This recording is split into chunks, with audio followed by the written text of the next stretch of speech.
Problem उन्होंने कहा है कि आप वेवलेंथ फाइंड करें डायफ्रैक्टेड बीम की, ठीक है। When a beam of X rays having wavelength in the range is incident at an angle of 9 degree with a cube face of, मतलब उन्होंने क्रिस्टल जो यूज़ किया है रॉक साल्ट किया है, जिसके हमें इंटरप्लानर डिस्टेंसेस गिवन है, और इस एंगल पे उन्हें डायफ्रैक्टेड बीम मिली है, ठीक है, जिन मैक्सिमाज मिले हैं इस एंगल पे, इस थीटा एंगल पे। और उन्होंने एक रॉक साल्ट लिया था, ठीक है, एक रॉक साल्ट लिया, उस पर उन्होंने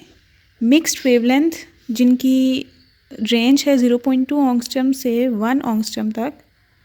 इसके दरमियान जो है वो सारी की सारी मिक्स्ड इन्होंने वेवलेंथ की एक्सरेज को इस पर फॉल कराया, और फॉल करने के बाद इंटरप्लानर डिस्टेंस गिवन है, फॉल करने के बाद उन्हें 9 डिग्री एंगल पे, एक एंगल गिवन है उन्हें 9 डिग्री एंगल पे मैक्सिमाज मिले हैं, ठीक है, 9 डिग्री एंगल पे मैक्सिमा मिले हैं। अब ये कह रहे हैं कि कौन सी वेवलेंथ्स हैं जिन्होंने इस एंगल पे मैक्सिमा दिया है, ठीक है, कौन सी वेवलेंथ्स हैं जिन्होंने इस एंगल पे मैक्सिमा दिया है। तो हमें डी गिवन है, हमें थीटा गिवन है, तो हम डिफरेंट लैम्डास को कैलकुलेट करेंगे और देखेंगे कि जो इस रेंज में लाई कर रही होंगी ना, वो वाली सिलेक्ट कर लेंगे और कहेंगे कि ये वो वेवलेंथ्स हैं जिन्होंने मैक्सिमा दिया है इस पर्टिकुलर एंगल पे। तो 2d sine theta equals n lambda, ठीक है। तो अब हम n को लेते चले जाएंगे क्योंकि लैम्डा इज़ हेयर अननोन, तो n इज इक्वल्स टू 1 के लिए लैम्डा 1 हम नेम करेंगे, ठीक है। थीटा इज़ कांस्टेंट हियर, ठीक है, theta is constant here because lambda is variable here. तो 2d साइन 9 डिग्री, d की जगह भी मैं वैल्यूज़ की 2.814 है वो पुट कर देती हूँ, ये साइन 9 डिग्री है इक्वल्स 1 लैम्डा, तो ये लैम्डा 1 की हमें वैल्यू मिलेगी, और लैम्डा 1 की वैल्यू अगर हम कैलकुलेट करें तो दैट विल बी 0.8804 ऑंगस्ट्रम। और क्या ये इस रेंज में लाई कर रही है, तो यस, ये 1 से लेसर है और 0.2 से ग्रेटर है, तो ये वाली वेवलेंथ भी मौजूद है जो कि मैक्सिमा दे रही है इस एंगल पे, ठीक है। This is one of the wavelength. Second के लिए n is equal to 2 use करेंगे, उसके लिए लैम्डा 2 हो जाएगी, तो 2.814 मल्टीप्लाई बाय 2, तो as it is in sine 9 degree भी एज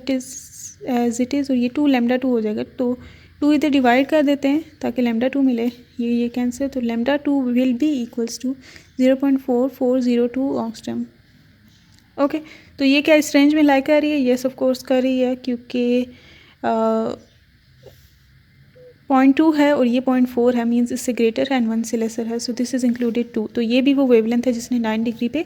मैक्सिमम दिया था। इसी तरह 2d साइन थीटा अगेन हम लिखते हैं 2d sine 9 degree again equals 3 lambda 3, ठीक है, 3 को डिवाइड कर देते हैं, तो ये लैम्डा 3 की हमें वैल्यू मिल जाएगी, दैट विल बी 0.2935 ऑंगस्ट्रम। ये तब तक करते जाना है जब तक हमें वो वेवलेंथ ना मिल जाए, पहली वो वेवलेंथ ना मिल जाए जो कि इस रेंज में इंक्लूडेड नहीं है, तो ये वाली भी इंक्लूडेड है, 0.29 हो गया है ना,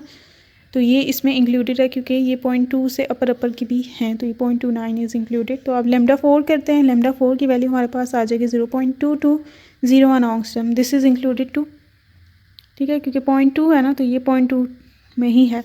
तो ये भी इंक्लूडेड है। तो लैम्डा 5 जब करेंगे n इज इक्वल्स टू 5 के लिए, उसकी वैल्यू आएगी lambda 5 equals 0.1760 angstrom. Now this is lesser than this range जो हमारी यहाँ पे गिवन थी, तो हम ये कहेंगे कि दिस इज़ नॉट इंक्लूडेड, और इससे हायर ऑर्डर अगर हम n की और वैल्यूज़ लेके जाएंगे तो ये लैम्डा और छोटी होती जाएगी, क्योंकि यहाँ पे 0.8 थी, फिर 0.4 हुई, फिर 0.2, फिर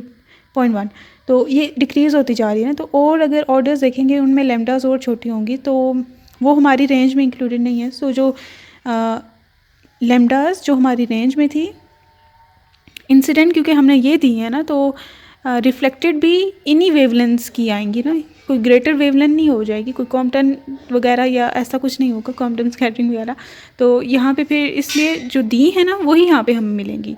तो जो मिली हैं वो फिर इन्हीं में से कोई होंगी, और इन्हीं में से फिर ये पहली 4 होंगी, तो ये इसका आंसर।